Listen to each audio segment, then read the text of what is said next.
Welcome to The Explainer. And wow, what a week for AI. We're talking about a moment where everything, the money, the tech, the risk, it's all blowing up at the same time. Let's get into it. So where do we even start? You know what they say, follow the money. And right now, money is the rocket fuel for this whole AI revolution. Let's see just how much fuel we're talking about. Okay, get ready for this number. In just one quarter, the third quarter of 2025, venture capitalists dumped a mind-boggling $97 billion into startups. To put that in perspective, that's a 38% jump from last year. The flywheel isn't just turning, it's spinning off its axis. Now look where all that cash is actually landing. It's pretty wild. This chart tells the whole story. Almost half of all that global VC money, $45 billion, went straight into AI. This isn't just, another trendy tech sector. This is a complete rewiring of the entire investment world, all centered on one technology. So we've got all this fuel, right? But what are the engines it's actually powering? Well, we're going to look at two huge ones. First, the big established player making its move, and second, the new kid on the block that's totally changing the game. All right, first up, the giant in the room, OpenAI. And they have a playbook, a really clear four-step plan to basically own this space. 1. Get a ton of users. We're talking 800 million every week. 2. Launch an app platform. And 3 and 4 are the big ones. Secure their own computer chips and lock down their IP. It's a classic power play. And if you want to see that platform strategy in action, look no further. This is a perfect example. A simple demo of ChatGPT using Figma to make diagrams, and boom, Figma's stock just skyrockets. That's the power of their ecosystem. It's not just a feature, it's a market-moving force.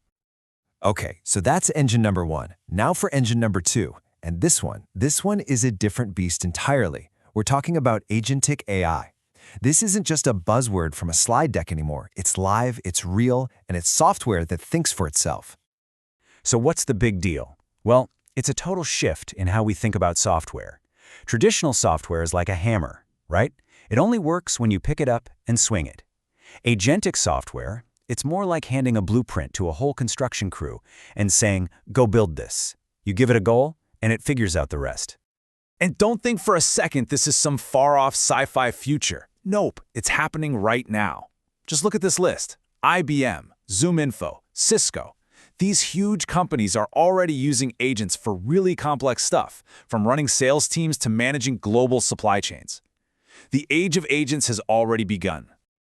Okay, but with all this incredible power, with these new engines running at full throttle, there's always a consequence. There's the fallout. And right now, we're in the middle of a messy, chaotic scramble to figure out how to deal with it all.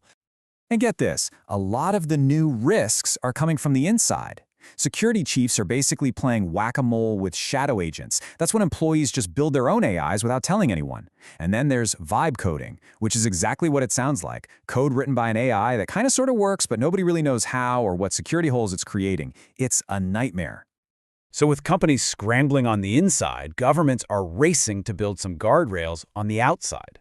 And it's a global race. Just look at this timeline. In a single quarter, you've got California, Italy, and China all pushing out major new AI laws. It's becoming this crazy quilt of regulations that everyone is trying to figure out. Okay, so you've got the money, the tech, the new rules. All of this pushes us toward the really big questions, right? Like, where is this all heading? What's the end game here? And how on earth do we get there in one piece? So let's start with what's happening on the ground, in the real world. New research from Pew shows that adoption is just steadily going up. Right now, about 1 in 5 American workers is using AI at their job, and it's even higher for folks with a college degree. So yeah, this isn't abstract, it's becoming part of everyday work. But, and this is a huge but, at the very same time that people are using AI to write emails, you have this other conversation happening, a really stark one. You have serious philosophers like Simon Goldstein saying there's maybe a 10 to 20% chance that AI leads to, well, human extinction. Think about that gap for a second. It's just massive. What's fueling this debate is that the goalposts are moving, and they're moving fast. The whole idea of AGI, or artificial general intelligence, basically human-level AI, that used to feel like distant science fiction. Not anymore. Now, a lot of experts are pointing to the 2030s. That's really not far away at all. So that's where we are. We've poured the fuel on the fire with more money than ever before. We've built these incredible, autonomous engines. And it leaves us with the one question that really matters, maybe the question of our entire generation. We know that technology is scaling exponentially, but can we? Can our wisdom, our judgment, our ability to hold it accountable, can we keep pace?